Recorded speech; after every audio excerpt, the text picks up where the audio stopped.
To Canadian Security Intelligence Service, CSIS. From Jeffrey James Logue, founder, White Hat Innovations. Title: Threat Analysis and Security Vulnerabilities of Whistler and Blackcomb Mountains, Sleeper Cell Sabotage Scenario.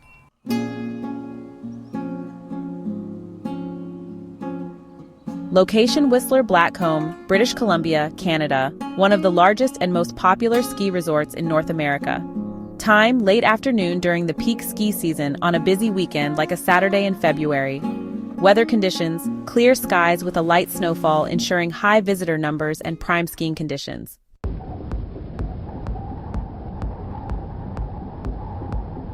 A sleeper cell infiltrates Whistler and Blackcomb Mountains to execute a coordinated attack aimed at causing mass casualties, chaos, and long-term economic devastation to one of Canada's premier tourist destinations.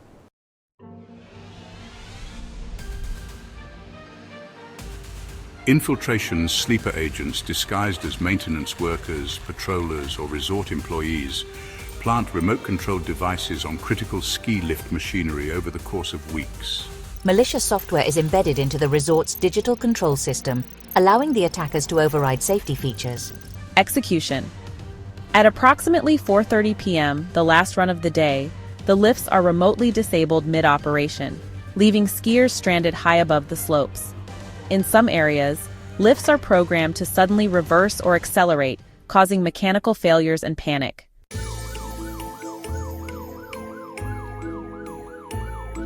Staging false accidents. Several emergencies are staged in areas surrounding the resort, like car accidents, avalanches, or structure fires. Fake distress calls flood the local emergency communication network, forcing Whistler and surrounding towns to deploy all available resources. Coordinated timing ensures that first responders are stretched thin and unable to respond effectively to the mountain sabotage.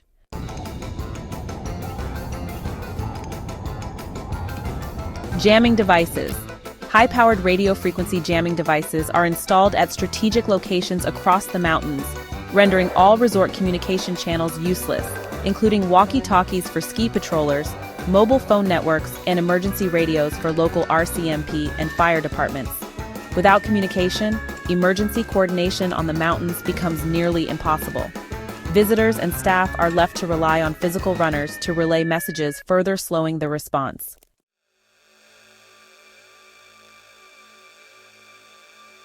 Disabling power supply. The sleeper cell sabotages the local power grid by targeting transformer stations feeding Whistler and Blackcomb. Backup generators at the resort are also tampered with, ensuring they fail to activate. Effect. The mountains are plunged into darkness at the most critical time, trapping skiers on the slopes, in lodges, and on chairlifts. Lift evacuations are rendered impossible without power, increasing casualties and chaos.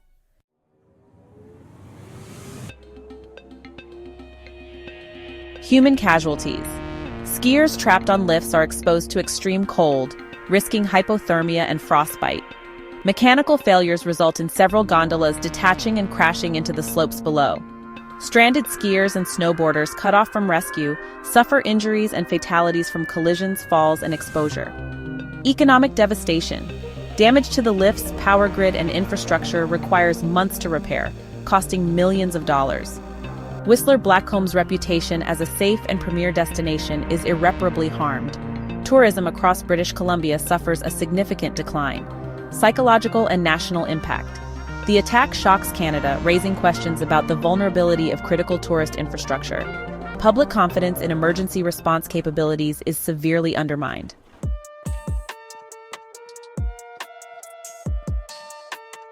Immediate response.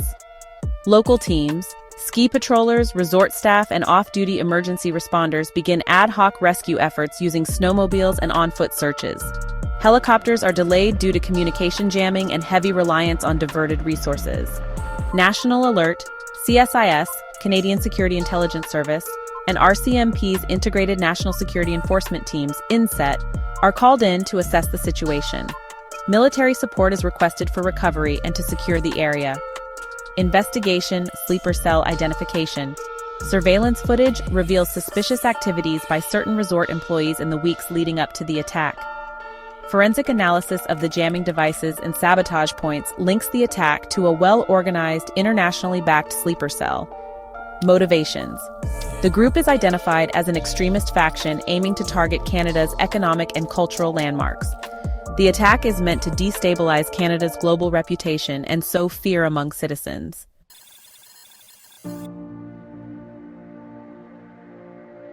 Mitigation and lessons learned. Infrastructure security. Implementation of advanced monitoring systems for ski lifts and power grids to detect tampering or anomalies. Emergency communication upgrades. Deployment of jamming-resistant communication tools for resorts and first responders. Enhanced coordination protocols to prioritize emergencies during large-scale incidents. Prevention measures. Background checks for all resort employees and contractors.